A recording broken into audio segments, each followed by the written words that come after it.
স্বাগতম lifestyle Bangla voice ভিডিওতে। আজ আমরা জানব মস্তিষ্কের মারাত্মক ক্ষতি করছে যে 3 অভ্যাস। ভিডিওটি লাখো মানুষের সাথে শেয়ার করুন এবং আগত নতুন টিপসের জন্য চ্যানেলটি সাবস্ক্রাইব করতে ভুলবেন না। শরীরচর্চা, ডায়েট, ফিটনেস আমরা আমাদের শারীরিক স্বাস্থ্যের দিকে যতটা মনোযোগ দিই, মস্তিষ্কের সুস্থতা ততটাই অবহেলিত থেকে যায়। অথচ কিছু সাধারণ ও দৈনন্দিন অভ্যাস মস্তিষ্কে এমন ক্ষতি করতে পারে যা কখনোই পূরণ হয় না।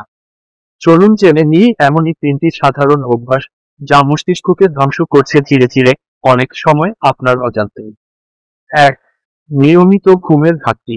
প্রতিদিন পর্যাপ্ত ঘুম না হওয়া মস্তিষ্কের জন্য মারাত্মক ক্ষতিকর। ঘুম হলো মস্তিষ্কের নিজেকে পুনরুদ্ধার, মেরামত ও বিশ্রামের সময়।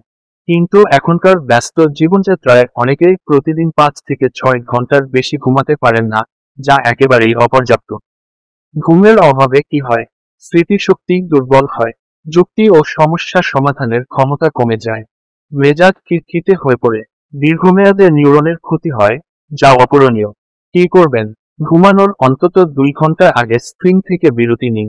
ঘুমানোর 4 থেকে 6 ঘন্টা আগে ক্যাফেইন এড়িয়ে চলুন। প্রতিদিন একই সময়ে ঘুমাতে যাওয়ার অভ্যাস করুন। 2. দীর্ঘক্ষণ বসে থাকা। কম্পিউটারের সামনে ঘন্টার পর ঘন্টা বসে থাকা আজকের দিনের সবচেয়ে সাধারণ অভ্যাস, কিন্তু এটি ধীরে ধীরে মস্তিষ্কের রক্ত প্রবাহ কমিয়ে দেয়, যা মস্তিষ্ককে প্রয়োজনীয় অক্সিজেন ও পুষ্টি থেকে বঞ্চিত করে। দীর্ঘক্ষণ বসে থাকার ক্ষতি। মস্তিষ্কের কার্যক্ষমতা কমে যায়, মেমোরি ও রিজনিং অংশের সেল নষ্ট হয়, ইনফ্ল্যামেশন বেড়ে গিয়ে নিউরাল টিস্যু ক্ষতিগ্রস্ত হয়, ভবিষ্যতে ডিমেনশিয়া বা স্মৃতিভ্রংশ হওয়ার আশঙ্কা বাড়ে। কি করবেন? প্রতি 20 থেকে 30 মিনিট অন্তর 2 থেকে 3 মিনিট হাঁটুন। ডেস্কের পাশে দাঁড়িয়ে কাজ করার ব্যবস্থা করুন। দিনের শেষে হালকা এক্সারসাইজ করুন। 3. দীর্ঘমেয়াদী মানসিক চাপ। স্ট্রেস বা চাপ আজকাল জীবনের অঙ্গ হয়ে উঠেছে, কিন্তু এই মানসিক চাপ মস্তিষ্কের স্মৃতি ও আবেগ নিয়ন্ত্রণের অংশে ক্ষতি করে। চাপের প্রভাবে যা হয়, কর্টিসল হরমোন অতিরিক্ত নিঃসরণ হয়, হিপোক্যাম্পাস ও অ্যামিগডালার নিউরন ধ্বংস হয়, মস্তিষ্কের গঠন ও কার্যক্ষমতা স্থায়ীভাবে বদলে যায়, ডিপ্রেশন ও অ্যাংজাইটি ডিসঅর্ডার হওয়ার ঝুঁকি বাড়ে। কি করবেন? প্রতিদিন 10 থেকে 15 মিনিট মাইন্ডফুলনেস মেডিটেশন করুন। নিয়মিত ব্যায়াম ও পর্যাপ্ত ঘুম নিশ্চিত করুন। প্রয়োজনে থেরাপি বা কাউন্সেলিং নিন।